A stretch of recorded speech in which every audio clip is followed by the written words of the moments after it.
പ്രജിൻ, നമ്മുടെ ഈ വന്ദനദാസിൻ്റെ അച്ഛൻ ഡോക്ടർ മോഹൻദാസ്, അദ്ദേഹം കുറച്ച് ദിവസങ്ങളായി ഇങ്ങനെ വിഷമത്തിലാണ്. കാരണം അദ്ദേഹം ശരിക്കും CBI അന്വേഷണം വേണമെന്നൊക്കെ ആവശ്യപ്പെട്ടിരുന്നു. കാരണം അദ്ദേഹത്തിന് പേടിയാണ്. കാരണം ഇതിനകത്തൊരു ഗുരുതരമായ പിഴവുകൾ ഉണ്ടായിട്ടുണ്ടെന്നുള്ളത് സത്യമാണ്. കോടതി തീരുമാനിക്കട്ടെ. അപ്പോൾ നമുക്ക് അദ്ദേഹം കൂടി നമുക്കൊപ്പം ചേരുന്നുണ്ട്. വന്ദനയുടെ പിതാവാണ് നമ്മളോടൊപ്പം ഉള്ളത്. വിചാരണയടക്കം ഉള്ള നടപടിയിലേക്ക് കടക്കുകയാണ്. കഴിഞ്ഞ 2 വർഷത്തോളം ആകുന്നു ഈ കേസ് കോടതിക്ക് മുമ്പാകെ എത്തുമ്പോൾ. നമ്മൾ ഇതുവരെ എടുത്തൊരു എഫേർട്ട് വളരെ വലുതായിരുന്നു. എന്തു തോന്നുന്നു ഈ വിചാരണയിലേക്ക് കടക്കുമ്പോൾ? ഓരോരോ പല കാര്യങ്ങൾ പറഞ്ഞു. കേസ് താമസിപ്പിക്കുന്നതിന് വേണ്ടി പ്രതി അപ്പീലുകളൊക്കെ ഹൈക്കോടതിയിലും സുപ്രീം കോടതിയിലുമൊക്കെ ഫയൽ ചെയ്തിരുന്നു. അവസാനം സുപ്രീം കോടതി തന്നെ ഈ പ്രതിക്ക് മാനസിക വൈകല്യങ്ങളൊന്നും ഇല്ല എന്ന്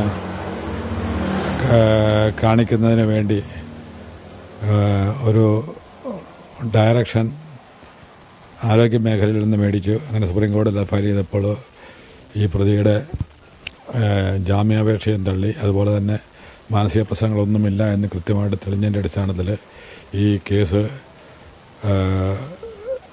കൊല്ലം സെഷൻസ് കോടതിയിൽ തന്നെ പുനർവിചാരണ നടത്തുന്നതിനുള്ള ഒരു ഉത്തരവ് നൽകിയിരിക്കുകയാണ്. പ്രതിക്ക് പരമാവധി ശിക്ഷ ലഭിക്കണം എന്നുള്ളത് തന്നെയല്ലേ കോടതിക്ക് മുമ്പാകെ നമ്മൾ വെക്കാൻ പോകുന്ന ആവശ്യം? കാരണമായിട്ട് ഇങ്ങനെ കരുതിക്കൂട്ടി കൊല ചെയ്ത പ്രതിക്ക് നമ്മുടെ നിയമം അനുശാസിക്കുന്ന ഏറ്റവും വലിയ ശിക്ഷ